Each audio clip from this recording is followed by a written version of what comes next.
Welcome to chemistry class.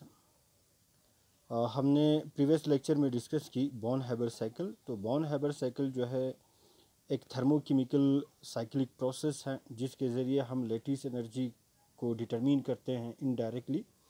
और हम lattice energy को कैसे डिटरमिन करते हैं उसके लिए बॉन हैबर साइकिल में कुछ स्टेप्स हैं। तो फर्स्ट स्टेप जो है हमने डिस्कस की conversion of a metal solid to metal atom, और उसके लिए हमें कुछ अमाउंट ऑफ एनर्जी लगता है जिस अमाउंट ऑफ एनर्जी को हम एंथैल्पी ऑफ सब्लिमेशन कहते हैं। हम मेटल के सैंपल से, मेटल सॉलिड से हम एटम को एटोमाइज करते हैं, एक एटम में कन्वर्ट कर लेते हैं। एंड सेकंड स्टेप जो है मेटल एटम से फिर हम कन्वर्ट करते हैं मेटल आयंस, मेटल कैटायंस। तो सेकंड जो स्टेप होती है बॉन हैबर साइकिल में वो है conversion of the metal atom to metal ions और मेटल कैटायंस। उसके लिए हमें कुछ अमाउंट ऑफ एनर्जी लगता है क्योंकि हम मेटल एटम के वैलेंस शेयर से एक इलेक्ट्रॉन को हम रिमूव करते हैं। तो जब भी एक इलेक्ट्रॉन रिमूव करते हैं उसके लिए कुछ अमाउंट ऑफ एनर्जी लगता है जिस अमाउंट ऑफ एनर्जी को हम आयोनाइजेशन एनर्जी कहते हैं। एंड जो थर्ड स्टेप है वो है जब भी हम हेलोजन ले लेते हैं तो हेलोजन जो है वो मॉलिक्यूलर फॉर्म में होती है। तो मॉलिक्यूलर फॉर्म से हम एक एटॉमिक फॉर्म में कन्वर्ट करते हैं। तो डिसोसिएशन हम बॉन्ड को डिसोसिएट करते हैं, मॉलिक्यूल को हम डिसोसिएट करते हैं, मॉलिक्यूल को बॉन्ड को डिसोसिएट करते हैं। तो मॉलिक्यूल की बॉन्ड को डिसोसिएट करने के लिए हमें कुछ अमाउंट ऑफ एनर्जी लगता है। उस अमाउंट ऑफ एनर्जी को हम बॉन्ड डिसोसिएशन एनर्जी कहते हैं। तो जो ही हम बॉन्ड डिसोसिएशन एनर्जी दे देते हैं मॉलिक्यूल जो है वो डिसोसिएट होता है। कोवलेंट बॉन्ड जो है मॉलिक्यूल के बीच, एटम के बीच में, वो डिसोसिएट होता है और हमें एक एटम बनते हैं। और फिर उसी हेलोजन एटम से हम हैलाइड आयन में कन्वर्ट करते हैं, एक एनायन में कन्वर्ट करते हैं। तो conversion of a halogen atom to it is halide ion. और जब आप हैलाइड आयन में कन्वर्ट करते हैं, एक एनायन में कन्वर्ट करते हैं केमिकल स्पीशीज़ को, तो हमें एक एक्स्ट्रा इलेक्ट्रॉन ऐड करना होता है। जब आप एक एक्स्ट्रा इलेक्ट्रॉन किसी एटम पे ऐड करते हैं तो उस वजह से कुछ अमाउंट ऑफ एनर्जी रिलीज़ होती है। उस अमाउंट ऑफ एनर्जी को हम एंथैल्पी, इलेक्ट्रॉन एंथैल्पी कहते हैं या इलेक्ट्रॉन एफिनिटी कहते हैं। तो जो ही आपके पास एक मेटल कैटायन बनते हैं, फिर इसके बाद हमारे पास एक एनायन बनते हैं। तो एक कैटायन और एक एनायन हम आपस में क्लोज करते हैं, हम इन दोनों को एक दूसरे के विसिनिटी में लाते हैं ताकि इन दोनों के बीच में एक आयनिक बॉन्ड डेवलप्ड हो।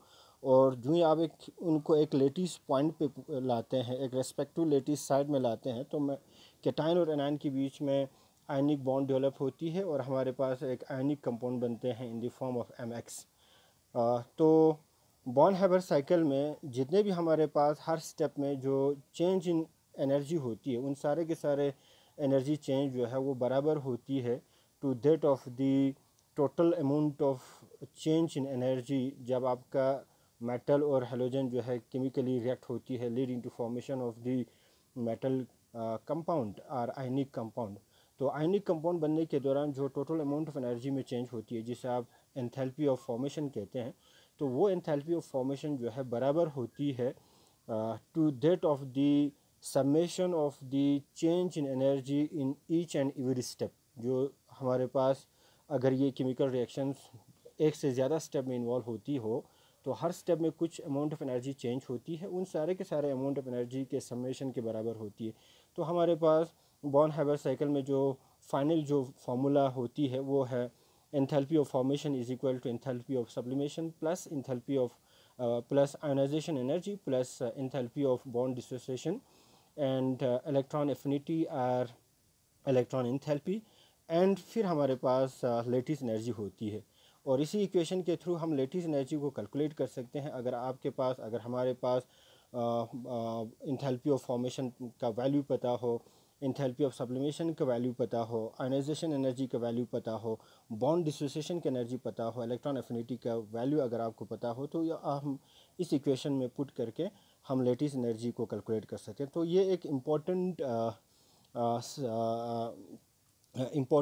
प्रोसेस है जिसके थ्रू हम लेटिस एनर्जी को इनडायरेक्टली डिटरमिन करते हैं। आज हम डिस्कस करने वाले हैं factors affecting structure of ionic solid. अगर हमारे पास एक आयनिक सॉलिड है तो उस आयनिक सॉलिड के स्ट्रक्चर पे कौन सी फैक्टर जो है वो अफेक्ट करते हैं।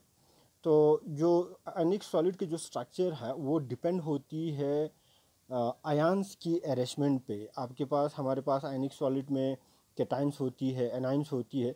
तो वो कैटायंस और एनायंस की अरेंजमेंट पे किस तरीके से वो अरेंज हैं उस अरेंजमेंट पे डिपेंड करते हैं आयनिक सॉलिड की स्ट्रक्चर। और जब आप आयनिक सॉलिड की लेटिस में देखते हैं या स्ट्रक्चर देखते हैं तो हमारे पास जो जो कैटायंस और एनायंस हैं वो इस तरीके से अरेंज होनी चाहिए कि एक कैटायन के सराउंडिंग में एनायंस आनी चाहिए और एक एनायंस के सराउंडिंग में एक कैटायंस आनी चाहिए।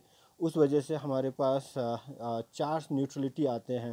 ओवरऑल जो आयनिक सॉलिड बनेंगे उस आयनिक सॉलिड पे न्यूट्रलिटी जो है चार्ज जो है वो न्यूट्रल रहती है। तो एक न्यूट्रल चार्ज एक स्टेबल आयनिक सॉलिड होने के लिए जो आपके पास कैटायंस एंड एनायंस हैं वो इस तरीके के अरेंजमेंट में होती है कि कैटायंस के सराउंडिंग में एनायंस आते हैं और एनायन के सराउंडिंग में कैटायंस आते हैं। एक आयंस के सराउंडिंग में कितनी अपोजिट आयंस होता है उस नंबर को हम नाम दे देते हैं कोऑर्डिनेशन नंबर। तो coordination number means number of ions in the vicinity of N opposite ions. एक अपोजिट चार्ज आयंस के सराउंडिंग में कितनी आयंस हैं उस नंबर को हम कोऑर्डिनेशन नंबर कहते हैं। फॉर एग्जांपल हमारे पास एक कैटायन है तो कैटायन के सराउंडिंग में जब आप आयनिक सॉलिड की लेटिस में देखते हैं तो कैटायन के सराउंडिंग में एनायन आते हैं। तो कैटायन के सराउंडिंग में कितनी एनायंस आते हैं, अगर हमारे पास 2 एनायंस आते हो तो कोऑर्डिनेशन नंबर 2 है, कोऑर्डिनेशन नंबर 2 है। और अगर आपके पास कैटायन के सराउंडिंग में 3 एनायंस आते हो तो कोऑर्डिनेशन नंबर 3 है। अगर आपके पास कैटायन के सराउंडिंग में 4 एनायंस आते हो, 5 एनायन आते हो तो इस नंबर को हम नाम दे देते हैं कोऑर्डिनेशन नंबर। सेम उसी तरह एक एनायन के सराउंडिंग में कैटायन आ सकते हैं। तो एक एनायन के सराउंडिंग में कितनी नंबर ऑफ कैटायंस होती है उस नंबर को हम कोऑर्डिनेशन नंबर कहते हैं। तो कोऑर्डिनेशन नंबर जो है इंपॉर्टेंट है।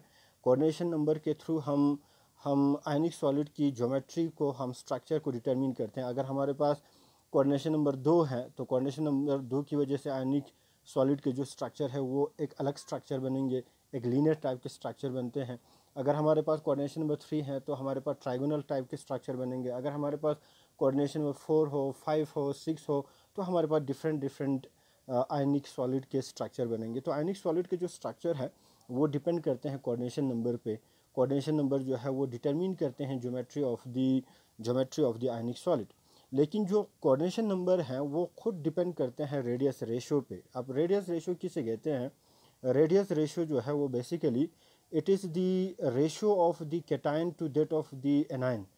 कैटायन के रेडियस और एनायन के रेडियस के रेशो को हम रेडियस रेशो कहते हैं। तो जब आप रेडियस रेशो का वैल्यू देखते हैं तो रेडियस रेशो जो है वो कैटायन के रेडियस पे डिपेंड करते हैं, क्योंकि रेडियस रेशो वो डायरेक्टली डिपेंड करते हैं, डायरेक्टली प्रोपोर्शनल हैं to that of the radius of the cation. तो जब आपके पास कैटायन की रेडियस ज़्यादा हो तो उसके सराउंडिंग में एनायंस जो है वो ज़्यादा आ सकते हैं, तो कोऑर्डिनेशन नंबर ज़्यादा होंगे। और जब आपके पास कैटायन की रेडियस कम हो, मींस कैटायन की साइज़ छोटा हो, तो उसके सराउंडिंग में कम ही एनायंस आएंगे। अगर ज़्यादा एनायंस आते हो तो एनायंस और एनायंस के बीच में रिपल्शन आएंगे। तो जो एनायंस हैं या कैटायंस हैं वो एक दूसरे के सराउंडिंग में इस तरीके से होती है, इस तरीके से अरेंज होता है कि कैटायन और एनायन के बीच में अट्रैक्टिव कोलम्बिक अट्रैक्शन हो, लेकिन सेम आयंस के बीच में रिपल्शन मिनिमम हो। तो मैक्सिमम अट्रैक्शन होनी चाहिए इस तरीके के अरेंजमेंट जिसमें मैक्सिमम अट्रैक्शन हो बिटवीन द अपोजिट आयंस और मिनिमम रिपल्शन हो बिटवीन द सेम आयंस। इस तरीके के अरेंजमेंट में आपके जो आयनिक सॉलिड है वो स्टेबल आयनिक सॉलिड होती है। तो एक स्टेबल आयनिक सॉलिड बनने के लिए एक स्टेबल आयनिक सॉलिड किस तरह बनते हैं वो डिपेंड करते हैं रेडियस रेशो पे। रेडियस रेशो जो है वो कैटायन के रेडियस पे डिपेंड करते हैं, कैटायन के साइज़ पे डिपेंड करते हैं। अगर कैटायन के साइज़ बड़ा हो तो उसके सराउंडिंग में एनायंस ज़्यादा आ सकते हैं, तो कोऑर्डिनेशन नंबर ज़्यादा होंगे। और जो ही कोऑर्डिनेशन नंबर ज़्यादा आएंगे तो उसका जो ज्योमेट्री बनेंगे, जो स्ट्रक्चर बनेंगे वो डिफरेंट होंगे।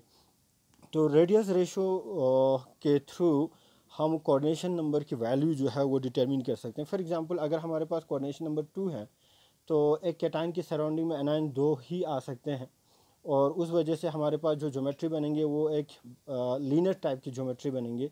अगर हमारे पास कोऑर्डिनेशन नंबर 3 है तो कोऑर्डिनेशन नंबर 3 मीन्स एक कैटायन के सराउंडिंग में 3 एनायंस आते हैं, तो हमारे पास एक ट्राइगोनल टाइप के स्ट्रक्चर बनेंगे। अगर हमारे पास एक टेट्राहेड्रल टाइप के ज्योमेट्री हो जहाँ पे कोऑर्डिनेशन नंबर 4 हो, मीन्स एक केटाइन के सराउंडिंग में 4 एनाइंस हो तो हमारे पास एक टेट्राहेड्रल टाइप की ज्योमेट्री बनते हैं। हमारे पास कोऑर्डिनेशन नंबर 6 हैं तो ऑक्टाहेड्रल टाइप की ज्योमेट्री बनते हैं। अगर हमारे पास कोऑर्डिनेशन नंबर 8 हो तो क्यूबिक टाइप के क्यूबिक टाइप के ज्योमेट्री बनेंगे। तो in nutshell take home message जो है वो है कोऑर्डिनेशन नंबर जो है वो डिपेंड करते हैं ऑन दी रेडियस रेशियो पे डिपेंड करते हैं, और कोऑर्डिनेशन नंबर से हम किसी भी आयनिक सॉलिड की ज्योमेट्री को हम इजीली डिटरमिन कर सकते हैं। तो ग्रेटर द रेडियस रेशियो, अगर हमारे पास रेडियस रेशियो का वैल्यू ज़्यादा आते हैं तो larger the size of the cation, क्योंकि जो रेडियस रेशियो का जो वैल्यू है वो केटाइन के रेडियस पे डिपेंड करते हैं, क्योंकि रेडियस रेशियो जो है रेडियस ऑफ केटाइन के साथ डायरेक्टली प्रोपोर्शनल है। तो जब भी आपके पास एक रेडियस रेशियो का वैल्यू ज़्यादा आते हो तो इसका मतलब ये है कि केटाइन का जो रेडियस है वो ज़्यादा है, और उस वजह से एनाइन की जो नंबर हैं वो ज़्यादा आएंगे और कोऑर्डिनेशन नंबर के जो वैल्यू हैं वो ज़्यादा होंगे। तो यही मैंने यहाँ पे लिखा, ग्रेटर द रेडियस रेशियो। अगर हमारे पास रेडियस रेशियो का वैल्यू जो है वो ज़्यादा हो तो उतनी ही हमारे पास केटाइन का जो साइज़ है, केटाइन का जो रेडियस है वो ज़्यादा होंगे, और उस वजह से हमारे पास जो कोऑर्डिनेशन नंबर है वो ज़्यादा होती है। इस रेडियस रेशो को डिटरमिन करने के लिए, रेडियस रेशो और कोऑर्डिनेशन नंबर के रिलेशन को डिटरमिन करने के लिए, फिर कोऑर्डिनेशन नंबर से geometry of the ionic solid के रिलेशन को डिटरमिन करने के लिए हमारे पास एक रूल आए हैं, जिस रूल को हम रेडियस रेशो रूल कहते हैं। तो रेडियस रेशो रूल जो है वो basically it is a rule which relates the radius ratio with that of the coordination number, and thus we determine the geometry of the ionic solid. तो अगर हमारे पास radius ratio का जो value है वो कम आते हो देन 0.115, तो उस तरीके के रेडियस रेशियो से जो कोऑर्डिनेशन नंबर बनेंगे हमारे पास वो 2 बनेंगे, और जब भी हमारे पास कोऑर्डिनेशन नंबर 2 हो तो हमारे पास जो ज्योमेट्री बनेंगे आयनिक सॉलिड का वो लीनियर टाइप की ज्योमेट्री बनेंगे। और अगर हमारे पास रेडियस रेशियो का जो वैल्यू है वो 0.155 से 0.225 के रेंज में आते हो तो कोऑर्डिनेशन नंबर 3 है, और जब हमारे पास कोऑर्डिनेशन नंबर 3 हो तो उस तरीके के आयनिक कंपाउंड का जो ज्योमेट्री बनेंगे वो ट्रायंगुलर प्लेनर टाइप की ज्योमेट्री बनेंगे। जैसे हमारे पास B2O3 कंपाउंड है जहाँ पे आपका बोरान जो है वो केटाइन है, ऑक्सीजन जो है वो एनाइन है।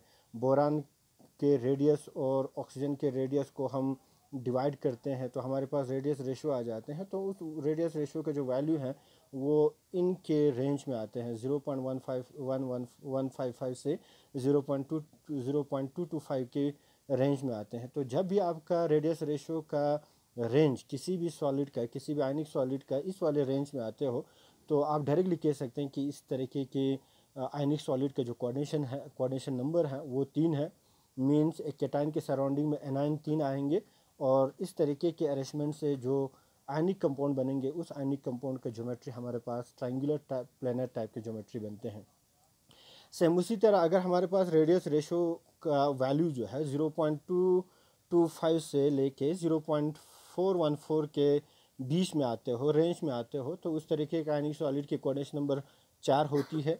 केटाइन के सराउंडिंग में 4 एनायन आते हैं, तो जब भी हमारे पास इस तरीके के कोऑर्डिनेशन नंबर हो तो उस तरीके के आयनिक सॉलिड के जो ज्योमेट्री बनेंगे वो टेट्राहेड्रल टाइप की ज्योमेट्री बनेंगे। और टेट्राहेड्रल टाइप की ज्योमेट्री में हमारे पास आयनिक सॉलिड जो है वो जिंक सल्फाइड है, कॉपर क्लोराइड है।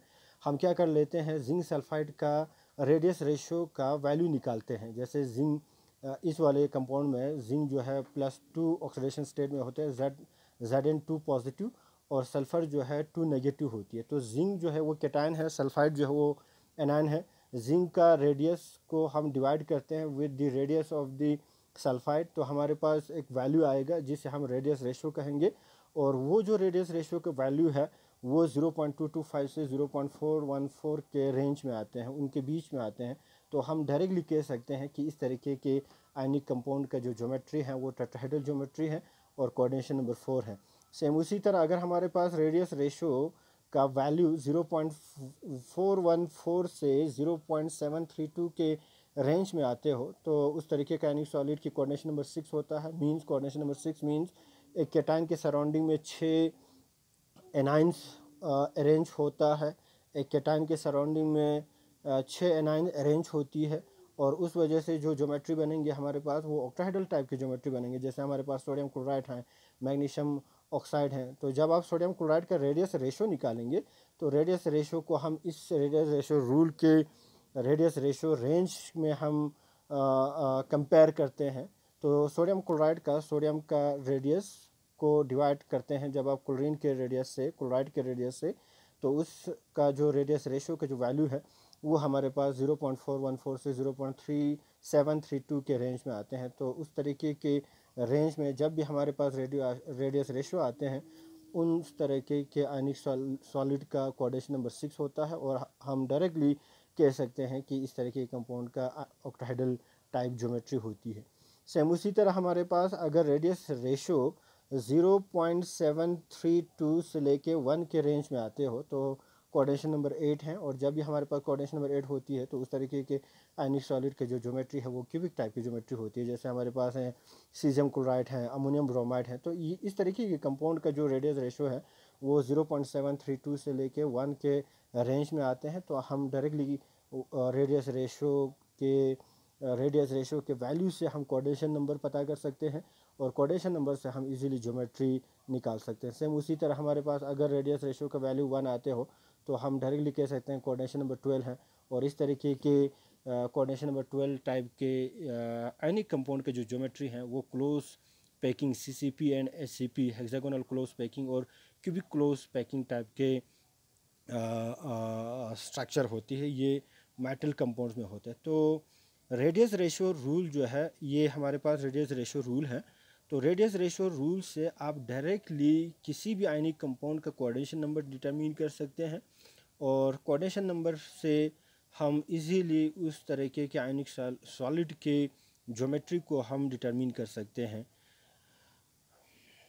तो limitation of the radius ratio, कुछ लिमिटेशन रहा है रेडियस रेशो रूल में।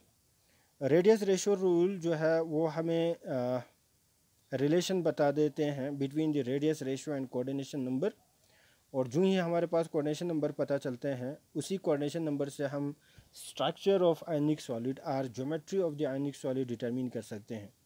लेकिन सारे के सारे आयनिक सॉलिड की ज्योमेट्री जो है हम with the accuracy radius ratio rule से डिटरमिन नहीं कर सकते हैं।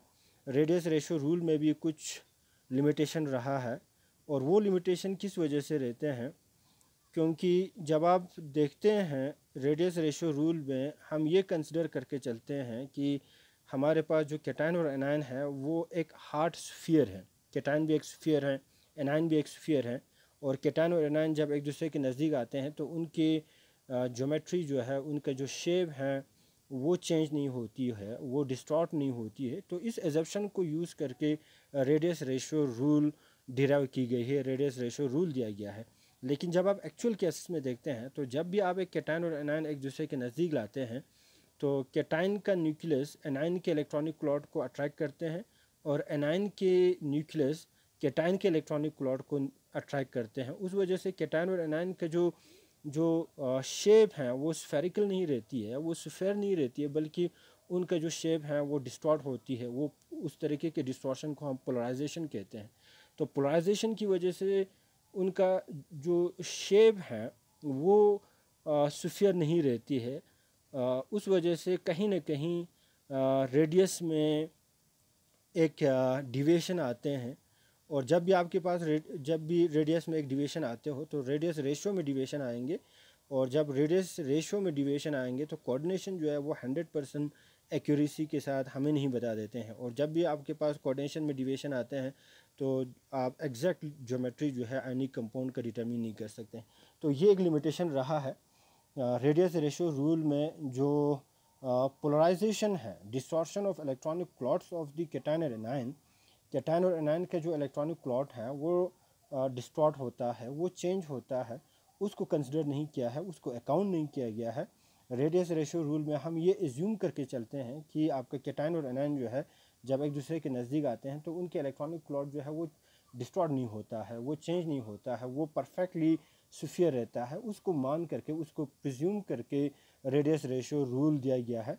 लेकिन एक्चुअल में जब हम देखेंगे तो कैटायन और एनायन जब एक दूसरे के नज़दीक आते हैं तो उनका जो शेप है वो स्फेरिकल नहीं रहती है, वो परफेक्ट स्फीयर नहीं रहती है, बल्कि उनका इलेक्ट्रॉनिक क्लॉट जो है वो डिस्टॉर्ट होती है, वो पोलराइजेशन होती है। तो पोलराइजेशन की वजह से कहीं ना कहीं रेडियस रेशियो पे असर होती है, और जब रेडियस रेशियो में डिविएशन आते हैं, कोई चेंजेस आते हैं, तो उस वजह से कोऑर्डिनेशन नंबर चेंज होनी चाहिए, और जब कोऑर्डिनेशन नंबर चेंज आएंगे तो हम एग्जैक्ट ज्योमेट्री जो है आयनिक कंपाउंड का रेडियस रेशियो रूल से डिटरमिन नहीं कर सकते हैं। तो ये एक लिमिटेशन है रेडियस रेशियो रूल का।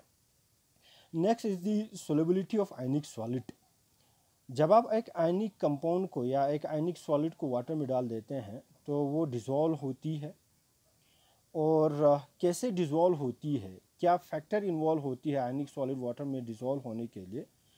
तो एक आयनिक सॉलिड जब आप किसी भी सोल्यूशन में डालते हैं, किसी वाटर में डाल देते हैं, एक्वस सोल्यूशन बना लेते हैं, तो डिज़ोल्व होने के लिए आयनिक सॉलिड का जो क्रिस्टल लेटिस है वो रैप्चर होनी चाहिए।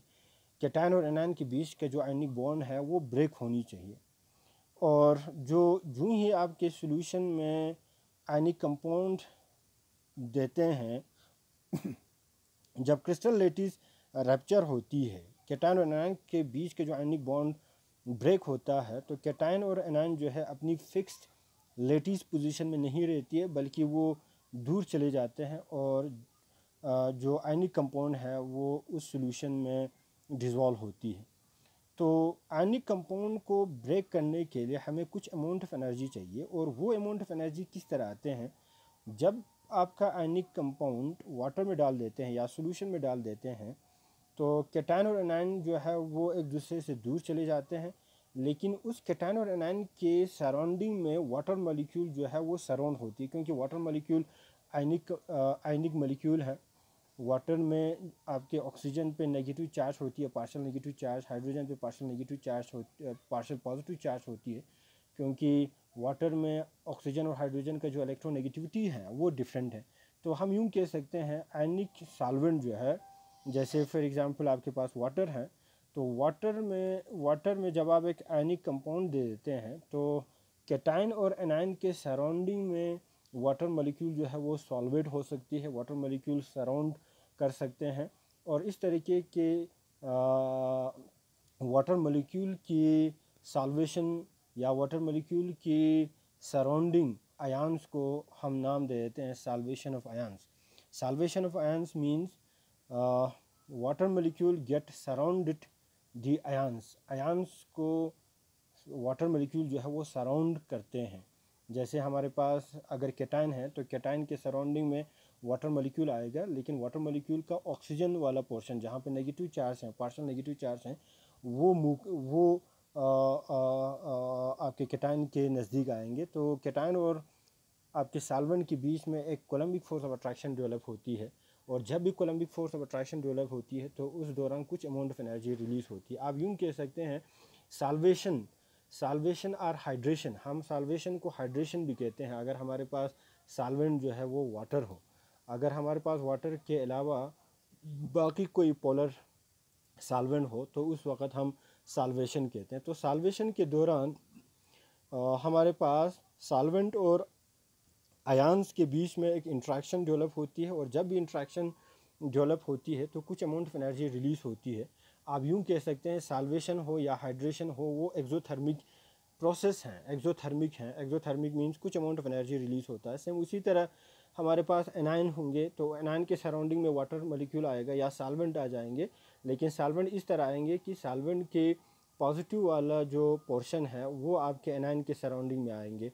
जैसे हमारे पास वाटर है तो वाटर का जो H है जहाँ पे पार्शियल पॉजिटिव चार्ज हैं वो वाला आपके एनायन के सराउंडिंग में आएंगे। तो एनायन और पार्शियल पॉजिटिव वाले वाटर के हाइड्रोजन के बीच में एक इंट्रैक्शन डेवलप होगा, तो उसी इंट्रैक्शन की वजह से कुछ अमाउंट ऑफ एनर्जी रिलीज़ होती है, जिस अमाउंट ऑफ एनर्जी को हम नाम देते हैं साल्वेशन एनर्जी। तो जब एक आयनिक कंपाउंड एक सॉल्यूशन में डाल देते हैं, एक सॉल्वेंट में डाल देते हैं, सॉल्वेंट में डालने से अगर आपके आयनिक कंपाउंड की क्रिस्टल लेटिस रैप्चर होती हो तो उस वक़्त कुछ अमाउंट ऑफ एनर्जी चाहिए, और वही अमाउंट ऑफ एनर्जी यूटिलाइज होती है। वो जो अमाउंट ऑफ एनर्जी है वो कहाँ से निकलते हैं, वो निकलते हैं due to the solvation of the ions के सराउंडिंग में सॉल्वेंट मॉलिक्यूल आते हैं, और अगर सॉल्वेंट मॉलिक्यूल आने की वजह से या साल्वेशन की वजह से या हाइड्रेशन की वजह से जो अमाउंट ऑफ एनर्जी रिलीज़ होता है वो अमाउंट ऑफ एनर्जी यूटिलाइज होती है in the rupture of the ionic lattice, ionic compound के क्रिस्टल लेटिस को रैप्चर करने के लिए जो एनर्जी हमें ज़रूरत होती है वो एनर्जी साल्वेशन ऑफ आयंस से जो एनर्जी रिलीज़ होता है वो एनर्जी यूटिलाइज होता है। तो जब भी हमारे पास साल्वेशन ऑफ द आयंस के दौरान, जिसे हम साल्वेशन ऑफ आयंस की वजह से जो एनर्जी रिलीज़ हो रहा है जिसे हम साल्वेशन एनर्जी कहते हैं, अगर वो एनर्जी एनफ हो आपके क्रिस्टल के लेटिस को रैप्चर करने के लिए, आपके लेटिस एनर्जी को रैप्चर करने के लिए, तो हमारे पास जो आयनिक कंपाउंड है वो रैप्चर होंगे और आयनिक कंपाउंड जो है उस सोल्यूशन में, उस सॉल्वेंट में डिज़ोल्व होंगे। अगर हमारे पास साल्वेशन एनर्जी जो है वो इतनी अमाउंट में रिलीज़ नहीं हो रहा है, इतनी अमाउंट ऑफ एनर्जी नहीं है, कम है, तो लेटिस एनर्जी को रैप्चर करने के लिए जो अमाउंट ऑफ एनर्जी हमें लगता है उससे साल्वेशन एनर्जी कम हो, तो हमारे पास जो क्रिस्टल लेटिस है वो रैप्चर नहीं होंगे। और जब क्रिस्टल लेटिस आयनिक कंपाउंड का रैप्चर नहीं होती है तो उस तरीके के आयनिक कंपाउंड जो है उस सॉल्वेंट में डिसॉल्व नहीं होंगे। जैसे फॉर एग्जांपल अगर हम एक नॉन पोलर सॉल्वेंट यूज़ करते हो, तो जब आप आयनिक कंपाउंड या आयनिक सॉलिड नॉन पोलर सॉल्वेंट में डालेंगे तो नॉन पोलर सॉल्वेंट जो है उस आयन के सराउंडिंग में आएगा ही नहीं, क्योंकि सॉल्वेंट पे कोई भी चार्ज नहीं है, तो सॉल्वेशन नहीं होगा। और जब सॉल्वेशन नहीं होंगे तो अमाउंट ऑफ एनर्जी रिलीज़ नहीं होगा, जिसे आप सॉल्वेशन एनर्जी कहते हैं। तो जब सॉल्वेशन एनर्जी ही नहीं होंगे, सॉल्वेशन एनर्जी रिलीज़ नहीं होगा, सॉल्वेशन एनर्जी ही नहीं होगा, तो आपके क्रिस्टल लेटिस जो है वो रैप्चर नहीं होगा। तो उस तरीके के सॉल्वेंट में आयनिक कंपाउंड जो है वो डिज़ोल्व नहीं होंगे। तो सोलिबिलिटी के लिए, डिज़ोल्व होने के लिए, आयनिक कंपाउंड एक सॉल्वेंट में डिज़ोल्व होने के लिए वो डिपेंड करते हैं on the magnitude of the solvation energy. आपके आयनिक कंपाउंड एक सॉल्वेंट में डालने से सॉल्वेशन जो एनर्जी रिलीज़ होती है वो कितना रिलीज़ हो रहा है। अगर सॉल्वेशन एनर्जी ज़्यादा रिलीज़ हो रहा है as compare that of the rupture of the crystal lattice को रैप्चर करने के लिए जो एनर्जी ज़रूरत है उससे ज़्यादा अमाउंट ऑफ एनर्जी सॉल्वेशन के दौरान सॉल्वेशन एनर्जी ज़्यादा हो, तो क्रिस्टल लेटिस जो है वो इजीली रैप्चर होती है। तो उस वजह से आपके जो आयनिक कंपाउंड है वो उस तरीके के सॉल्वेंट में डिज़ोल्व होंगे। अगर उस तरीके के सॉल्वेंट जहाँ पे जिसमें आपका आयनिक कंपाउंड डालने से सॉल्वेशन एनर्जी इतनी रिलीज़ नहीं हो रहा हो, सॉल्वेशन एनर्जी कम हो, तो क्रिस्टल लेटिस जो है वो रैप्चर नहीं होंगे, तो उस तरीके के सॉल्वेंट में आयनिक कंपाउंड जो है वो डिज़ोल्व नहीं होती है। तो if the solvation energy is less, मैंने लास्ट पे यही लिखा है बोल्ड में, अगर सॉल्वेशन एनर्जी कम होती है then that of the lattice energy से अगर आपका सॉल्वेशन एनर्जी कम हो then no lattice get rupture and thus ionic solid can not dissolve. तो हमारा जो आयनिक कंपाउंड का जो क्रिस्टल लेटिस है वो रैप्चर नहीं होती है। क्रिस्टल लेटिस में कैटायन और एनायन के बीच का जो आयनिक बॉन्ड है वो ब्रेक नहीं होगा, और जब आयनिक बॉन्ड ही ब्रेक नहीं होंगे तो उस तरीके के आयनिक कंपाउंड जो है उस तरीके के सॉल्वेंट में डिज़ोल्व ही नहीं होगा। डिस्टॉर्शन और polarisation, examination point of view important. Distortion या पोलराइजेशन हम किससे कहते हैं, तो जब भी एक पॉजिटिवली चार्ज और एक नेगेटिवली चार्ज, जिसे हम कैटायन एंड एनायन कहते हैं, जब कैटायन एंड एनायन एक दूसरे के नज़दीक आते हैं तो उनके बीच में अट्रैक्शन डेवलप होती है, और उस अट्रैक्शन के दौरान कैटायन और एनायन के इलेक्ट्रॉनिक क्लॉट जो है वो डिस्टॉर्ट होता है, क्योंकि कैटायन के पास भी इलेक्ट्रॉन्स होती है, एनायन के पास भी इलेक्ट्रॉन होती है, और उस इलेक्ट्रॉन को हम इलेक्ट्रॉनिक क्लॉट कहते हैं। तो कैटायन का इलेक्ट्रॉनिक क्लॉट एनायन के न्यूक्लियस अट्रैक्ट करेंगे, और एनायन के इलेक्ट्रॉनिक क्लॉट जहाँ पर इलेक्ट्रॉन्स हैं नेगेटिवली चार्जड हैं वो कैटायन के न्यूक्लियस अट्रैक्ट करेंगे, रिजल्टिंग आपके कैटायन और एनायन का जो इलेक्ट्रॉनिक क्लॉट है वो स्फेरिकल नहीं रहती है, बल्कि उनका जो शेप है वो चेंज होता है, वो डिस्टॉर्ट होता है।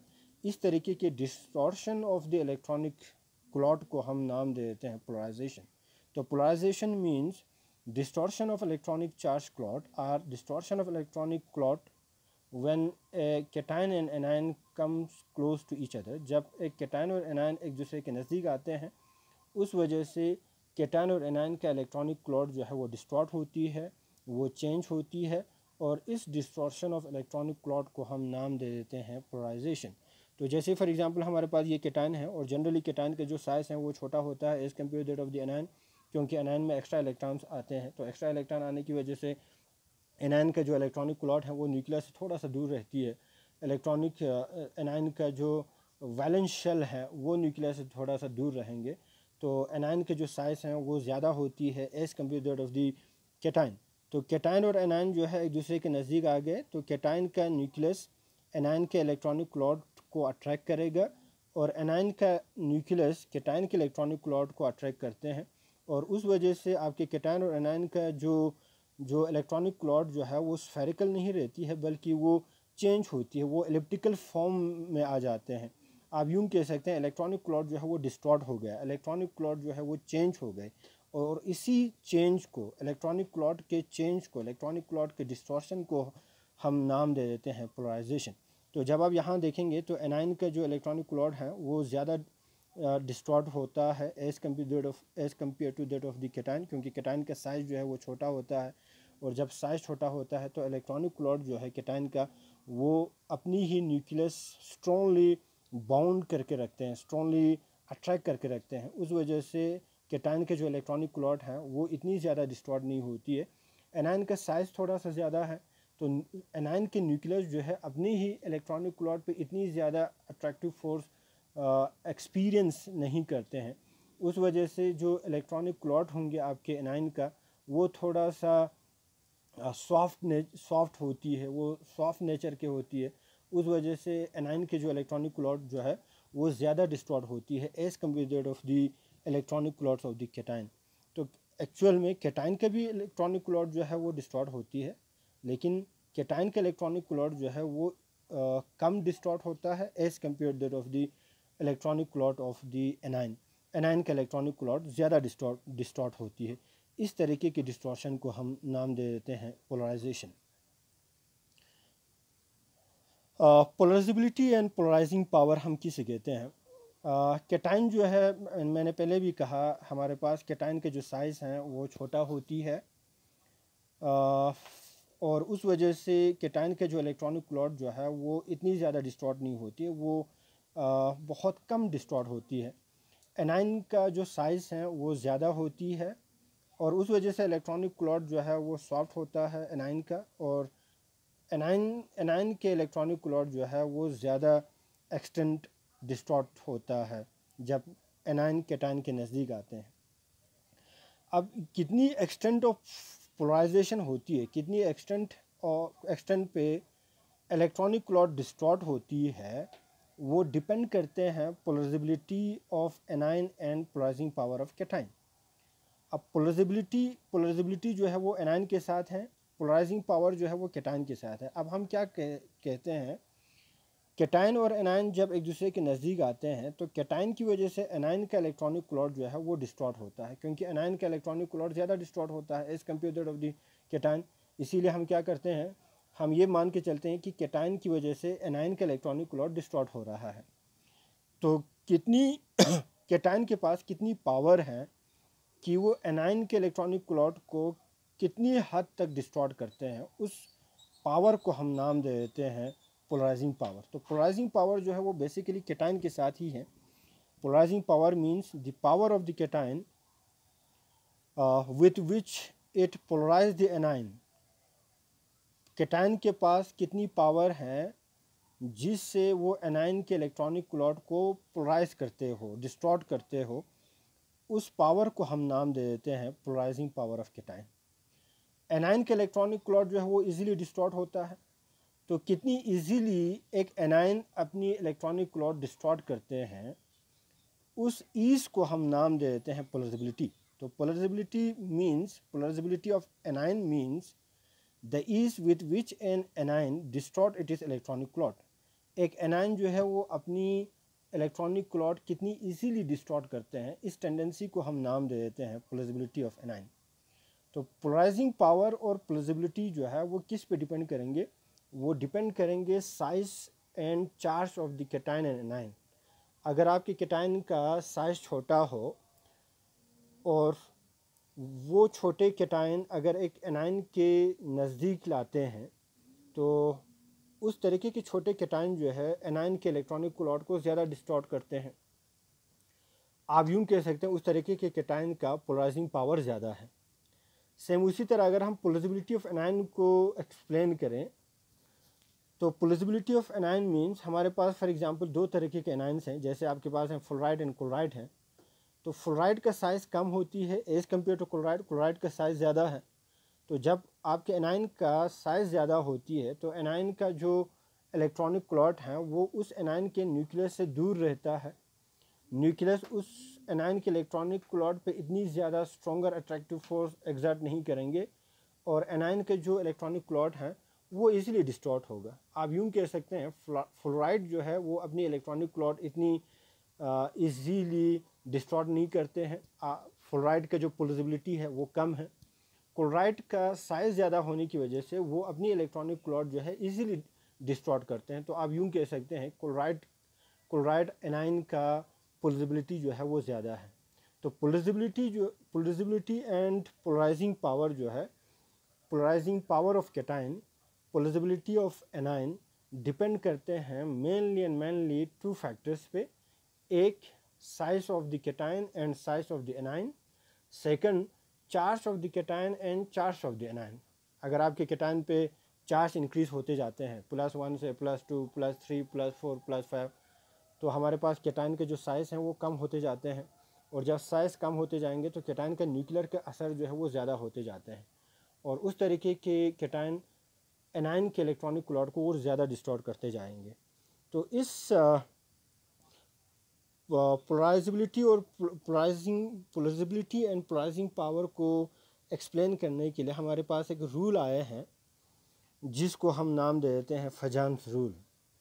तो फजान्स रूल्स में क्या कहता है, अगर किसी आयनिक कंपाउंड में पोलराइजेशन ज़्यादा होता हो, if an ionic compound has greater extent of polarisation, it has more covalent character. जितना आपके कैटायन और एक एनायन एक दूसरे के नज़दीक लाते हैं एक आयनिक कंपाउंड बनते हैं और उस आयनिक कंपाउंड बनने के दौरान कैटायन एनायन के इलेक्ट्रॉनिक क्लॉट को डिस्टॉर्ट करते हैं, पोलराइजेशन करते हैं। और जितनी ज़्यादा पोलराइजेशन करते हो उतनी ही उस आयनिक कंपाउंड में कैरेक्टर कोवेलेंट की कैरेक्टर ज़्यादा होती है, कोवेलेंट की कैरेक्टर इंक्रीज होती है। ये कह रहा है फजान्स रूल। अब कोवेलेंट की कैरेक्टर या पोलराइजेशन जो है वो कब इंक्रीज होती है वो दो फैक्टर्स पे डिपेंड करते हैं। हमने पहले भी कहा, एक size of the cation and charge of the cation, second size of the anion and charge of the anion. अगर हमारे पास कैटायन जो है वो स्मॉल हो, the cation is small and has high charge, अगर आपका कैटायन का साइज छोटा है और उस पे पॉजिटिव चार्ज की नंबर ज़्यादा हो, +2 है +3 हो, तो उस तरीके के कैटायन एनायन के इलेक्ट्रॉनिक क्लॉट को ज़्यादा डिस्टर्ब करते हैं, ज़्यादा डिस्टॉर्ट करते हैं, पोलराइजेशन ज़्यादा होंगे और उस तरीके के आयनिक कंपाउंड में कोवेलेंट की कैरेक्टर ज़्यादा होती है। तो high polarisation, high covalent character. Same उसी तरह अगर हमारे पास एनायन की साइज ज़्यादा हो और उस एनायन पे नेगेटिव चार्ज ज़्यादा हो, जैसे 1 negative charge, 2 negative charge, 3 negative charge, 4 negative charge, तो एक एनायन पे नेगेटिव चार्ज इंक्रीज़ होती जाती है, उस वजह से एनायन का साइज़ जो है वो इंक्रीज़ होती जाती है। और जब एनायन का साइज़ इंक्रीज़ होगा तो जो इलेक्ट्रॉनिक क्लॉट होंगे उस एनायन का वो बहुत सॉफ्ट होते जाएंगे और उस तरीके के इलेक्ट्रॉनिक क्लॉट जो है वो इजीली डिस्टॉर्ट होगा। तो जितना डिस्टॉर्शन ज़्यादा होंगे उतनी ही पोलराइजेशन ज़्यादा होगा और उतनी ही उस तरीके के जो आयनिक कंपाउंड बनेंगे उस आयनिक कंपाउंड में कोवेलेंट की कैरेक्टर ज़्यादा होंगे। तो जब आप यहाँ देखेंगे हमारे पास ये कैटायन और ये एनायन है, ओके। मैं कैटायन के साइज़ को चेंज कर रहा हूँ, एनायन के साइज़ जो है वो सेम ही है। जैसे लिथियम क्लोराइड हैं, सोडियम क्लोराइड हैं, पोटाशियम क्लोराइड हैं। तो लिथियम, सोडियम एंड पोटाशियम, जब आप लिथियम से सोडियम पे आ जाते हैं तो साइज़ इंक्रीज़ होता है, सोडियम से पोटाशियम की तरफ चले जाते हैं तो साइज़ इंक्रीज़ होगा। तो कैटायन का साइज़ इंक्रीज़ कर रहे हैं, एनायन के साइज़ जो है वो सेम रख रहे हैं क्योंकि हम लिथियम के साथ क्लोराइड रख रहे हैं, सोडियम के साथ भी क्लोराइड रख रहे हैं, पोटाशियम के साथ भी क्लोराइड रख रहे हैं तो एनायन का साइज़ जो है वो सेम होगा, लेकिन हम वेरी कर रहे हैं the size of the cation. तो लिथियम का साइज़ बहुत छोटा है, और जब लिथियम क्लोराइड के साथ क्लोराइड के नज़दीक आएंगे, लिथियम क्लोराइड आयनिक कंपाउंड बनेंगे, उस वक्त लिथियम जो है अपनी कम साइज़ होने की वजह से न्यूक्लियर का असर जो है वो ज़्यादा एग्जर्ट करते हैं एनायन के इलेक्ट्रॉनिक क्लॉट्स पे, और एनायन के जो इलेक्ट्रॉनिक क्लॉट हैं वो ज़्यादा डिस्टर्ब होंगे। और जो ही ज़्यादा इलेक्ट्रॉनिक क्लॉट डिस्टॉर्ट होती है, आप यूँ कह सकते हैं पोलराइजेशन ज़्यादा हो गई, और उस पोलराइजेशन ज़्यादा की वजह से लिथियम क्लोराइड में कोवलेंट की करेक्टर जो है वो ज़्यादा होती है। ये कह रहा है Fajans rule, greater the polarisation more covalent character in the ionic compound. जितना पोलराइजेशन ज़्यादा होगा एक आयनिक कंपाउंड में, उतनी ही उस आयनिक कंपाउंड में कोवलेंट की करेक्टर ज़्यादा आते हैं। और जब आप सेकंड में देखेंगे तो फॉर एग्जांपल ये सोडियम है, हमारे पास सोडियम एंड क्लोरीन है, तो सोडियम एंड क्लोरीन जब एक दूसरे के नज़दीक लाया तो सोडियम क्लोराइड आयनिक कंपाउंड बनी। तो सोडियम क्लोराइड का सोडियम का साइज़ थोड़ी सी ज़्यादा होने की वजह से क्लोरीन के इलेक्ट्रॉनिक क्लॉट को इतनी वो ज़्यादा डिस्टॉर्ट नहीं करते हैं, तो पोलराइजेशन थोड़ा सा कम है। और जब पोलराइजेशन थोड़ा सा कम होंगे तो सोडियम क्लोराइड में आयनिक की जो करेक्टर है, कोवलेंट की जो करेक्टर हैं वो थोड़ा सा कम होंगे। और जब आप यहाँ देखेंगे तो ये फॉर एग्जांपल पोटाशियम है, तो पोटाशियम को जब आप क्लोरीन के नज़दीक लाते हैं तो क्लोरीन के इलेक्ट्रॉनिक क्लॉट को वो ज़्यादा डिस्टर्ब नहीं करते हैं, क्योंकि पोटाशियम का साइज़ ज़्यादा है, इस वजह से पोलराइजिंग पावर पोटाशियम का कम है, तो पोलराइजेशन इस वाले कंपाउंड में कम होंगे। और जब इस वाले कंपाउंड में पोलराइजेशन कम होंगे तो कोवलेंट की करेक्टर कम होंगे। तो जब आप यहाँ देखेंगे, यहाँ से यहाँ जब आप पोटाशियम से सोडियम, सोडियम से फिर लिथियम पे चले जाते हैं तो कैटायन का जो साइज़ है वो डिक्रीज़ हो रहा है, और जब कैटायन का साइज़ छोटा होते जाते हैं वो कैटायन का पोलराइजिंग पावर जो है वो इंक्रीज़ होती है, इलेक्ट्रॉनिक क्लॉट को वो ज़्यादा डिस्टॉर्ट करते हैं। आप यूँ कह सकते हैं पोलराइजेशन ज़्यादा होती है, और जब पोलराइजेशन ज़्यादा होगा तो यहाँ से यहाँ जब आप सोडियम से लिथियम की तरफ चले जाएंगे तो कोवलेंट की जो करेक्टर हैं वो ज़्यादा होंगे। तो लिथियम क्लोराइड जो है उसमें कोवलेंट की करेक्टर ज़्यादा होती है, सोडियम क्लोराइड में उससे कम कोवलेंट की करेक्टर आएंगे। पोटाशियम क्लोराइड में जब आप देखेंगे तो कोवलेंट की करेक्टर बहुत कम होंगे। सेम उसी तरह अगर हम यहाँ देखेंगे, इस वाले फिगर में देखेंगे तो हम कैटायन का साइज़ जो है वो फिक्स रख रहे हैं। फॉर एग्जांपल ये हमारे पास सोडियम है, ये भी सोडियम है, लेकिन हम जो एनायन है उसका साइज़ हम चेंज कर रहे हैं। जैसे फॉर एग्जांपल ये हमारे पास क्लोरीन है, ये हमारे पास ब्रोमीन है, तो ब्रोमाइड का जो साइज़ है वो ज़्यादा होती है एज़ कम्पेयर टू क्लोराइड। और जब आप सोडियम क्लोराइड और सोडियम ब्रोमाइड के आयनिक कंपाउंड को देखेंगे, सोडियम को क्लोराइड के नज़दीक लाएंगे और सोडियम को जब आप ब्रोमाइड के नज़दीक लाते हैं तो हमारे पास सोडियम क्लोराइड बनेंगे, सोडियम ब्रोमाइड आयनिक कंपाउंड बनेंगे। और जब एनायन का साइज़ इंक्रीज़ होगा तो एनायन के इलेक्ट्रॉनिक क्लॉट जो है वो सॉफ्ट होंगे, सॉफ्ट होते जाते हैं, तो इलेक्ट्रॉनिक क्लॉट जो है वो इजीली डिस्टॉर्ट होता है। आप यूँ कह सकते हैं इस एनायन का, ब्रोमाइड एनायन का जो पोलराइजेबिलिटी है, पोलराइजेबिलिटी मीन्स कितनी इजीली वो अपनी इलेक्ट्रॉनिक क्लॉट को डिस्टॉर्ट करता है, ब्रोमाइड के केसेस में ज़्यादा है, क्योंकि ब्रोमाइड जो है वो अपनी इलेक्ट्रॉनिक क्लॉट इजीली डिस्टॉर्ट करेंगे एज़ कम्पेयर टू क्लोराइड, क्योंकि ब्रोमाइड का साइज़ जो है वो ज़्यादा है। तो आप यूँ कह सकते हैं जब आपका सोडियम ब्रोमाइड के साथ कंबाइन होके सोडियम ब्रोमाइड आयनिक कंपाउंड बनेंगे तो ब्रोमाइड का जो इलेक्ट्रॉनिक क्लॉट है वो ज़्यादा डिस्टॉर्ट होती है, और इस वाले आयनिक कंपाउंड में पोलराइजेशन ज़्यादा होती है। तो जितना पोलराइजेशन ज़्यादा होगा, फजान रूल के हिसाब से इस तरीके के आयनिक कंपाउंड में कोवलेंट की करेक्टर ज़्यादा होती है।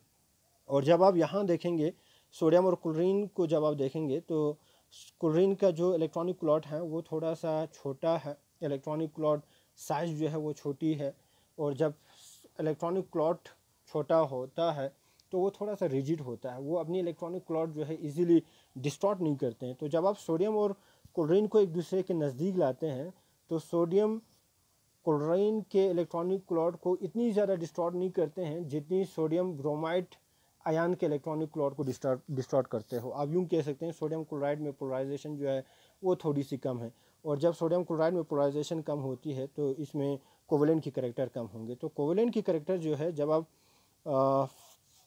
आप एनायन की साइज़ इंक्रीज़ करते जाते हैं, with the increase in the size of the anion polarisation जो है वो इंक्रीज़ होती है, और रिजल्टिंग कोवलेंट की करेक्टर जो है वो इंक्रीज़ होता है। इस रूल को हम नाम दे देते हैं फजान्स rule.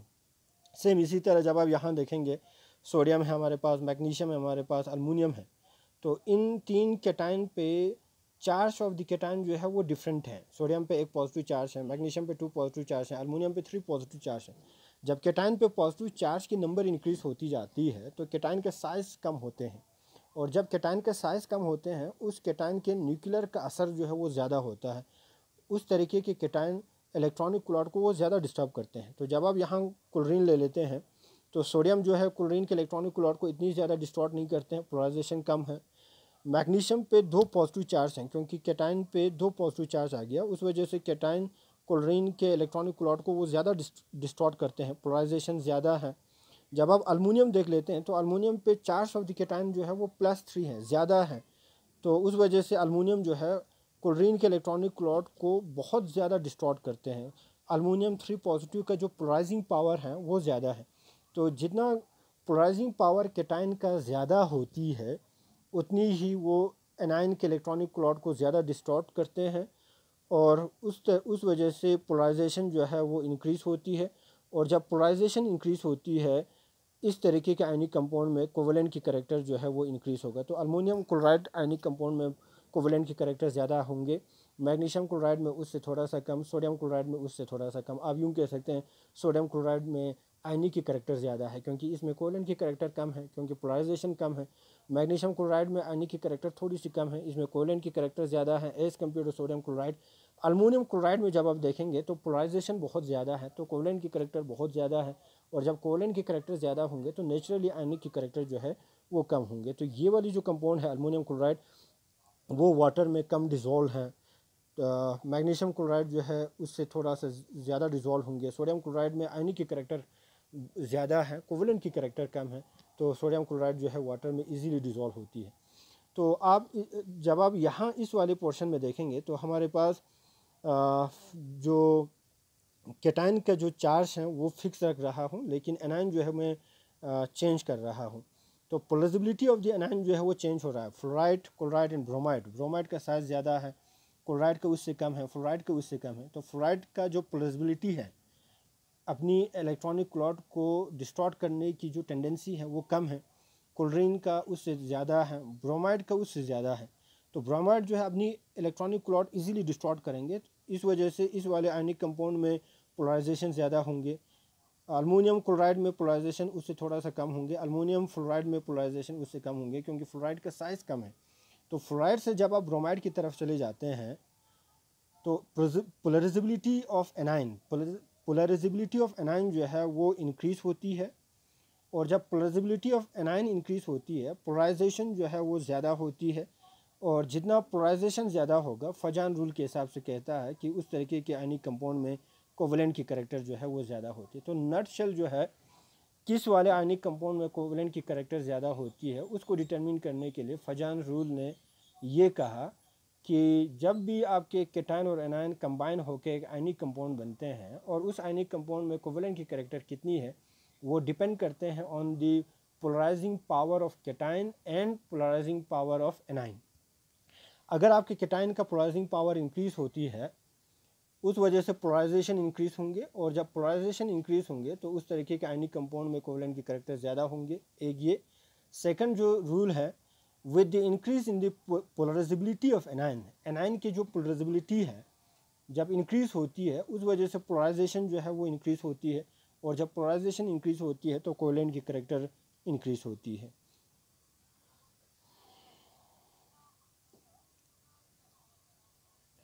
Ionic character in covalent compound, एक कोवेलेंट कंपाउंड में आयनिक के कैरेक्टर किस तरह आते हैं। When two atoms that are sharing electrons attract the electrons with the same force, अगर हमारे पास दो तरीके के दो एटम इलेक्ट्रॉन को शेयर करके केमिकल बॉन्ड बनाते हैं जिसे आप कोवेलेंट बॉन्ड कहते हैं, तो कोवेलेंट बॉन्ड उस तरीके के मॉलिक्यूल में होती है जिन मॉलिक्यूल में दोनों एटम के इलेक्ट्रोनेगेटिविटी डिफरेंसेस कम हो, जैसे कार्बन और हाइड्रोजन। तो कार्बन और हाइड्रोजन के बीच में जब बॉन्ड बनेंगे तो वो इलेक्ट्रॉन ट्रांसफ़र नहीं होंगे, बल्कि कार्बन भी एक इलेक्ट्रॉन देंगे, हाइड्रोजन भी एक इलेक्ट्रॉन देंगे, तो म्यूचुअल शेयरिंग होती है। और जब म्यूचुअल शेयरिंग की वजह से बॉन्ड बनेंगे उस बॉन्ड को हम कोवेलेंट बॉन्ड कहते हैं। तो जब भी आपके एटम का इलेक्ट्रोनेगेटिविटी सेम हो तो जो बॉन्डेड इलेक्ट्रॉन्स हैं, दोनों एटम के बीच में जो शेयर्ड इलेक्ट्रॉन्स हैं, वो शेयर्ड इलेक्ट्रॉन किसी भी एटम की तरफ शिफ्ट नहीं होगा, रिजल्टिंग आपके एटम पे कोई भी partial positive negative charge develop नहीं होंगे। उस तरीके के मॉलिक्यूल को हम नॉन पोलर मॉलिक्यूल कहते हैं या प्योरली कोवेलेंट मॉलिक्यूल कहते हैं। लेकिन अगर हमारे पास दो एटम का जो इलेक्ट्रोनेगेटिविटी है वो थोड़ा सा डिफरेंट रखता हो, जैसे ऑक्सीजन एंड हाइड्रोजन है, नाइट्रोजन एंड हाइड्रोजन है, तो ऑक्सीजन एंड हाइड्रोजन का इलेक्ट्रोनेगेटिविटी थोड़ी सी डिफरेंट रखता है, ऑक्सीजन का इलेक्ट्रोनेगेटिविटी ज़्यादा है एज़ कम्पेयर टू हाइड्रोजन। तो उस वजह से क्या होगा, हाइड्रोजन भी इलेक्ट्रॉन शेयर करेंगे, ऑक्सीजन भी इलेक्ट्रॉन शेयर करेंगे, लेकिन जो शेयर्ड इलेक्ट्रॉन्स हैं, जो बॉन्डेड इलेक्ट्रॉन्स हैं, वो बॉन्डेड इलेक्ट्रॉन थोड़ा सा शिफ्ट होगा towards the more electronegative atom, more electronegative atom की तरफ चले जाएंगे। जैसे हमारे पास ये दो एटम हैं, ये एक एटम है, ये दूसरा एटम है, और इन दोनों के बीच में शेयर इलेक्ट्रॉन्स हैं, ये भी एक इलेक्ट्रॉन दिया, ये वाला एटम भी एक इलेक्ट्रॉन दिया। लेकिन ये जो दो इलेक्ट्रॉन्स हैं, अगर इन दोनों एटम का इलेक्ट्रोनेगेटिविटी थोड़ा सा डिफरेंट रखता हो, एक एटम का ज़्यादा हो, एक एटम का कम हो, तो ये वाली जो बॉन्डेड इलेक्ट्रॉन्स हैं, वो बॉन्डेड इलेक्ट्रॉन्स उस वाले एटम की तरफ शिफ्ट होता है थोड़ा सा, जिस एटम का इलेक्ट्रोनेगेटिविटी ज़्यादा हो। तो जब आप यहाँ देखेंगे, इस वाले फिगर में देखेंगे, तो इस वाले एटम का इलेक्ट्रोनेगेटिविटी थोड़ी सी ज़्यादा है, उस वजह से जो शेयर इलेक्ट्रॉन्स हैं वो इस एटम की तरफ थोड़ा सा शिफ्ट होता है। आप यूँ कह सकते हैं इस एटम के सराउंडिंग में इलेक्ट्रॉन की डेंसिटी जो है वो ज़्यादा हुआ, और उस वजह से इस एटम पे एक पार्शियल नेगेटिव चार्ज डेवलप होती है। इस एटम के सराउंडिंग में इलेक्ट्रॉन की डेंसिटी थोड़ी सी कम होगी, क्योंकि ये जो एटम है वो लो इलेक्ट्रोनेगेटिविटी एटम है, इसका इलेक्ट्रोनेगेटिविटी जो है वो कम है, और इस पे एक पार्शियल पॉजिटिव चार्ज डेवलप होती है।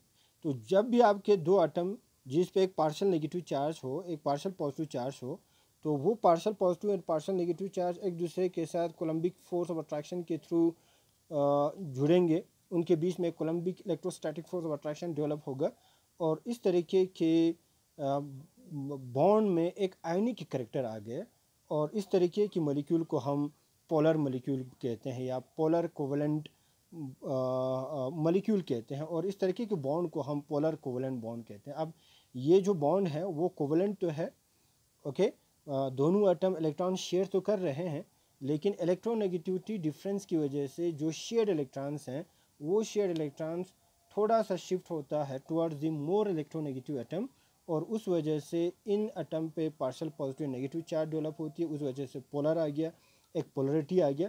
तो इस तरीके के मॉलिक्यूल को हम पोलर मॉलिक्यूल कहते हैं, और इस तरीके के बॉन्ड को हम पोलर कोवेलेंट बॉन्ड कहते हैं।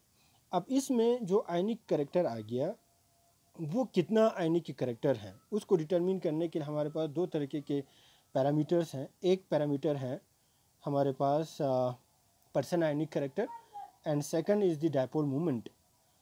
एक कोवेलेंट मॉलिक्यूल में आयनिक की करैक्टर कितनी है उसको डिटरमिन करने के लिए हमारे पास दो तरीके के पैरामीटर है।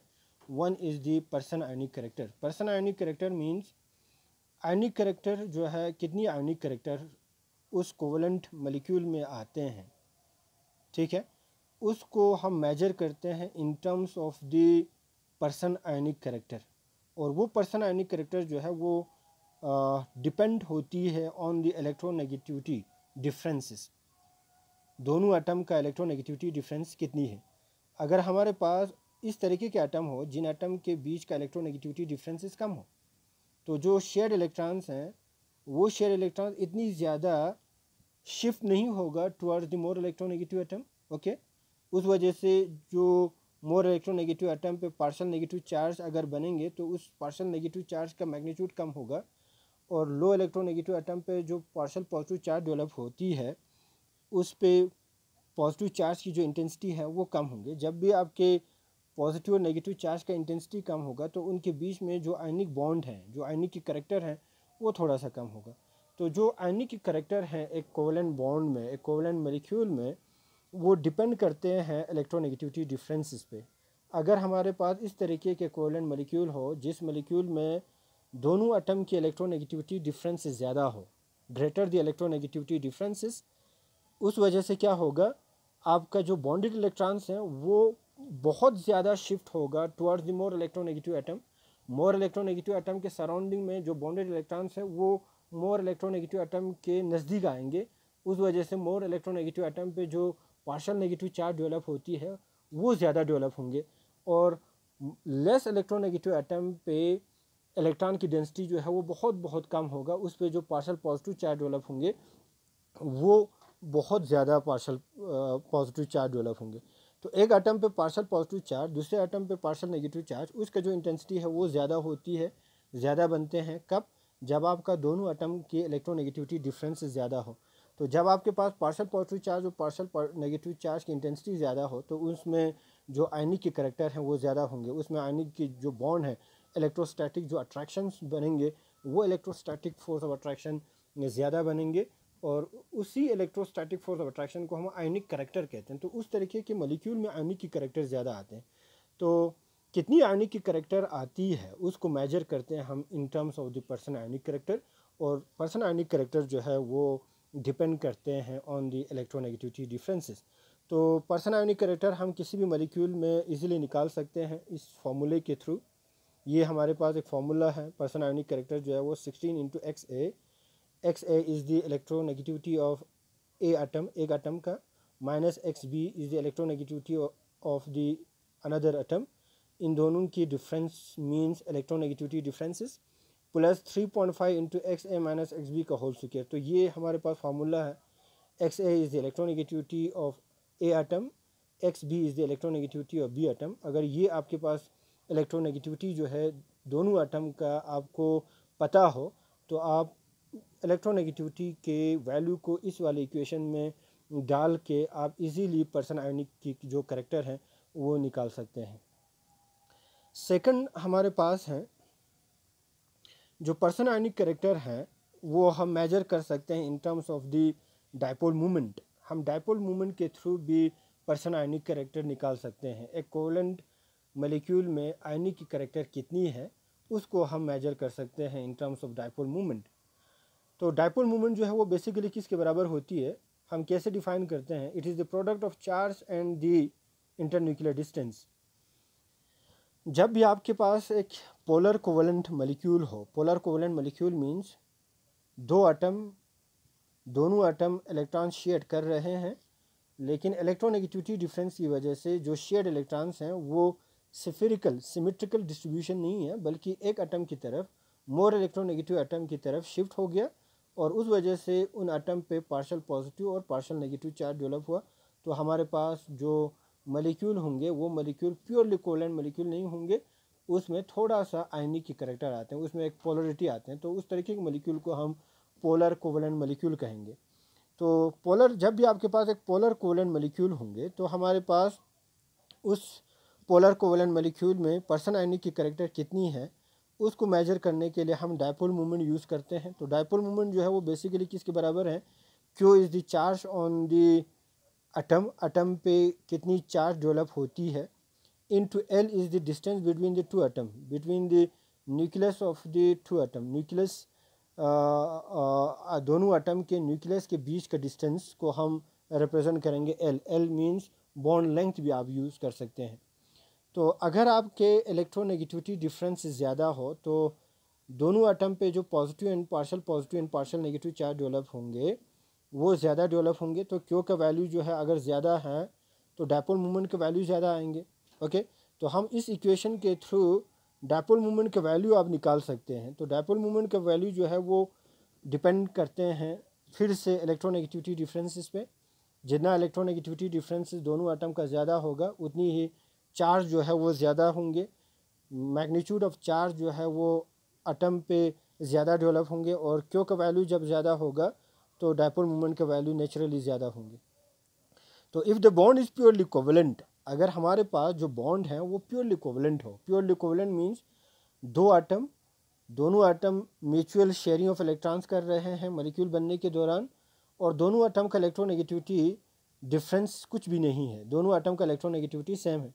तो जब दोनों एटम का इलेक्ट्रोनेगेटिविटी सेम हो तो शेयर्ड इलेक्ट्रॉन्स जो बॉन्डेड इलेक्ट्रॉन्स हैं वो किसी भी एटम की तरफ शिफ्ट नहीं होगा, उस वजह से दोनों एटम पे कोई भी चार्ज डेवलप नहीं होंगे। तो क्यू का वैल्यू जो है उस केसेस में क्यू का वैल्यू ज़ीरो होगा। तो क्यू इंटू एल अगर बॉन्ड लेंथ हो लेकिन चार्ज ज़ीरो होने की वजह से डायपोल मोमेंट का वैल्यू जो है वो ज़ीरो होगा। तो जब भी आपके पास इस तरीके के मॉलिक्यूल हो जिन मॉलिक्यूल का डायपोल मोमेंट ज़ीरो हो तो हम डायरेक्टली कह सकते हैं कि उस वाले मॉलिक्यूल को हम प्योरली कोवेलेंट मॉलिक्यूल कहेंगे। उसमें आयनिक के कैरेक्टर कुछ भी नहीं है, कुछ भी आयनिक के कैरेक्टर नहीं है, पर्सन आयनिक कैरेक्टर जो है वो ज़ीरो होंगे। लेकिन अगर हमारे पास कुछ ना कुछ डायपोल मोमेंट का वैल्यू आते हो, अगर आपके दोनों एटम का कुछ ना कुछ थोड़ा सा इलेक्ट्रोनेगेटिविटी डिफरेंस रखता हो, उस वजह से कहीं ना कहीं क्यू का वैल्यू आ जाते हैं। और जब क्यू का वैल्यू आएंगे तो क्यू और बॉन्ड लेंथ को जब आप मल्टीप्लाई करते हैं तो हमारे पास एक डायपोल मोमेंट का वैल्यू आ जाएगा। तो जब भी आपके पास एक डायपोल मोमेंट का वैल्यू आते हो तो आप यूं कह सकते हैं कि वो वाली जो मॉलिक्यूल है वो पोलर कोवेलेंट मॉलिक्यूल है। वो प्योरली कोवेलेंट मॉलिक्यूल नहीं है बल्कि उसमें थोड़ा सा पोलर है, थोड़ी सी आयनिक की कैरेक्टर है। So the magnitude of the dipole moment gives idea about the ionic character in the bond. अब जितना डायपोल मोमेंट की वैल्यू ज़्यादा आते हो, अब डायपोल मोमेंट के वैल्यू ज़्यादा कब होंगे, या तो क्यू का वैल्यू ज़्यादा होगा या बॉन्ड लेंथ का वैल्यू ज़्यादा होगा। तो डायपोल मोमेंट का वैल्यू अगर ज़्यादा है तो डायपोल मोमेंट का वैल्यू जो है वो ज़्यादा होगा अगर आपके दोनों एटम का इलेक्ट्रोनेगेटिविटी डिफरेंस ज़्यादा हो, जैसे ऑक्सीजन और हाइड्रोजन, नाइट्रोजन हाइड्रोजन, तो इलेक्ट्रोनेगेटिविटी डिफरेंस बहुत ज़्यादा है। उस वजह से दोनों एटम पे चार्ज जो partial positive and partial negative charge जो डेवलप होंगे उसका इंटेंसिटी ज़्यादा होगा। आप यूँ कह सकते हैं क्यू का वैल्यू ज़्यादा होंगे। तो जब क्यू का वैल्यू ज़्यादा होगा तो डायपोल मोमेंट का वैल्यू ज़्यादा आएंगे। तो डायपोल मोमेंट का वैल्यू जब ज़्यादा आते हैं इसका मतलब ये है कि उस वाले मॉलिक्यूल में आयनिक की कैरेक्टर ज़्यादा है। तो magnitude of the dipole moment जो है, डायपोल मोमेंट की जो वैल्यू है उस वैल्यू से हम आइडिया ले सकते हैं कि उस मॉलिक्यूल में आयनिक की कैरेक्टर कितनी है। ओके, तो हम एक कोवेलेंट मॉलिक्यूल में आयनिक की कैरेक्टर कितनी होती है उसको हम मेजर करते हैं in terms of the percent ionic character. Person ionic character के फॉर्म में हम मेजर करते हैं। और पर्सन आयनिक कैरेक्टर जो है हम दो तरीके से डिटरमिन कर सकते हैं। One is the electronegativity differences and second is the dipole moment. तो पर्सन आयनिक कैरेक्टर जो है हम कैसे निकालते हैं in terms of the dipole moment. तो ये हमारे पास एक फार्मूला है जिसके ज़रिए हम पर्सन आयनिक कैरेक्टर जो है वो डिटरमिन कर सकते हैं in terms of the dipole moment. तो percent character is equal to measured dipole moment of the bond, जो मॉलिक्यूल है उस मॉलिक्यूल में डायपोल मोमेंट कितनी है, divide by dipole moment if electron was fully transferred. अगर आपके पास उस मॉलिक्यूल वो जो दोनों एटम है वो दोनों एटम अगर आयोनाइज हुआ हो, फॉर एग्जांपल आपके पास जो दोनों बॉन्डेड इलेक्ट्रॉन्स हैं वो इलेक्ट्रॉन एक एटम पे कम्प्लीटली ट्रांसफ़र हुआ, उस वजह से आपके पास partial positive and partial negative charge develop नहीं होंगे बल्कि कंप्लीट पॉजिटिव चार्ज और कंप्लीट नेगेटिव चार्ज, एक एटम पे पॉजिटिव चार्ज एक एटम पे नेगेटिव चार्ज होंगे। उस दौरान उस वक़्त डायपोल मोमेंट कितनी है। तो जो ये वाली जो डायपोल मोमेंट है वो उस सिचुएशन को रिप्रेजेंट करता है। Dipole moment if electrons were fully transferred into 100, हम क्योंकि पर्सन में निकाल रहे हैं तो हम पर्सन 100 से मल्टीप्लाई करते हैं। तो ये हमारे पास फार्मूला है। इस फार्मूले से हम इजीली डिटरमिन कर सकते हैं एक मॉलिक्यूल में, एक कोवेलेंट मॉलिक्यूल में आयनिक की कैरेक्टर कितनी है। तो ये हमारे पास एक न्यूमेरिकल प्रॉब्लम है, calculate the percent ionic character of a bond that has a bond length of 130 picometre. Bond length जो है 130 पाइकोमीटर है and a dipole moment of 3.5 D, और डायपोल मोमेंट जो है वो 3.5 है। तो हम dipole moment of electron fully transferred का हम डायपोल मोमेंट निकाल सकते हैं bond length Q into L करके। ओके, तो वहाँ से हमें ये वाली डायपोल मोमेंट का वैल्यू आ जाएंगे फुल इलेक्ट्रॉन ट्रांसफर्ड का। और मेजर डायपोल मोमेंट जो है वो 3.5 डिग्री है। तो 3.5 डिवाइड बाय डायपोल मोमेंट जब इलेक्ट्रॉन कम्प्लीटली ट्रांसफ़र हुआ उस वक़्त कितनी डायपोल मोमेंट है वो हम कैलकुलेट करेंगे। Dipole moment is equal to Q into 130 डाल के। ओके, फिर इसके बाद इंटू 100 डालेंगे तो हमारे पास पर्सन आयनिक कैरेक्टर आ जाते हैं। तो इस तरीके से हम एक कोवेलेंट मॉलिक्यूल में आयनिक की कैरेक्टर कितनी होती है उसको हम इजीली डिटरमिन कर सकते हैं। Thank you very much.